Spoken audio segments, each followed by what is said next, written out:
এটা কিছু তারা নিয়ে এসেছেন যে বন্যার সময় ক্ষতিগ্রস্ত হয়েছে এগুলো তাদেরকে দেওয়া হবে। কিছু টিনের ব্যবস্থা করেছেন যে ঘর চলে গিয়েছিল সেই টিনগুলো দেওয়া হবে। এইভাবে আমরা বিরোধী দলের থেকেও শত নির্যাতনের মধ্যেও আমরা কিন্তু চেষ্টা করছি আপনাদের পাশে। আল্লাহর কাছে হাজার শুকরিয়া, আল্লাহ মেহেরবান। এইখানে এতদিন ধরে যারা আপনাদের অত্যাচার করেছে, নির্যাতন করেছে, আওয়ামী লীগের সেই দস্যুরা আজকে পালিয়ে গেছে, তাই না? কে পলাইছে?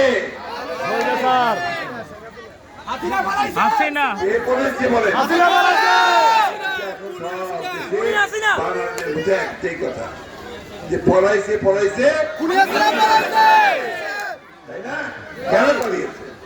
দেশের উপর এত অত্যাচার করেছে, এত নির্যাতন করেছে, এত মানুষ মরেছে, ছেলেদের বাচ্চাদের মেরেছে, যার ফলে আজকে তাকে দেশের মানুষ তাড়িয়ে দিয়েছে, তাই না? তো আমি বক্তব্য এখন বাড়াবো না, রাজনৈতিক বক্তব্য আমরা জনসভায় দেব। আমি শুধু আপনার কাছে একটাই অনুরোধ করবো, আপনারা এমন একটা মাটির মানুষ যে মাটি সব সময় অন্যায়ের বিরুদ্ধে কোনদিন মাথা নত করে নাই। অনেক হয়েছে, আমি জানি অনেকের উপর নির্যাতন করা হয়েছে, বাড়ি ঘর দখল করে নেওয়া হয়েছে, ব্যবসা দখল করে নেওয়া হয়েছে, আওয়ামী লীগের দস্যুরা তারা সেটাই করেছে।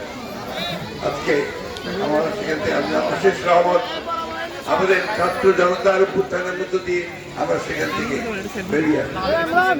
এখন আসুন আমরা সবাই ঐক্যবদ্ধ হই, আমরা যেন ঐক্য ভেঙে না ফেলে, বিনষ্ট না করে আমরা যেন আমাদের একটা এখন নতুন সরকার আমরা দায়িত্ব দিয়েছি, ছাত্ররা দায়িত্ব দিয়েছে, তারা দেশটার এই জঞ্জালগুলো সাফ করবেন, সাফ করে একটা নির্বাচনের ব্যবস্থা করবেন।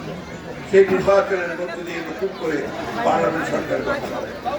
আমি আমার সাংবাদিক ভাইরা আছে, তাদের উদ্দেশ্যে একটু বলতে চাই, আপনারা দয়া করে এই উত্তরণের পথ থেকে সুগম করবার জন্য এলাকার কণ্ঠকাঠিন্য যেন কেউ না করতে পারে সেদিকে লক্ষ্য রাখবেন। অনেক সময় আমরা যে কথা বলি সেই কথাগুলো ভুল ব্যাখ্যা দেওয়া হয়, এটা করা ঠিক না আমি মনে করি। যেমন একটা কথা আজকে পুলিশের বলার দরকার আছে যে আমাদের প্রধান উপদেষ্টা ডক্টর মোহাম্মদ ইউনূস, তিনি একজন অত্যন্ত সম্মানীয়, আমরা দেশের প্রতিটা মানুষ তাকে সম্মান করি, বিদেশে করে, সারা বিশ্বে তার নাম।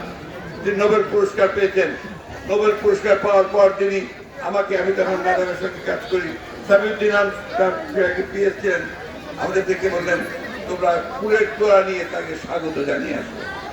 সেই ছবি এখন আমার কাছে আসবে।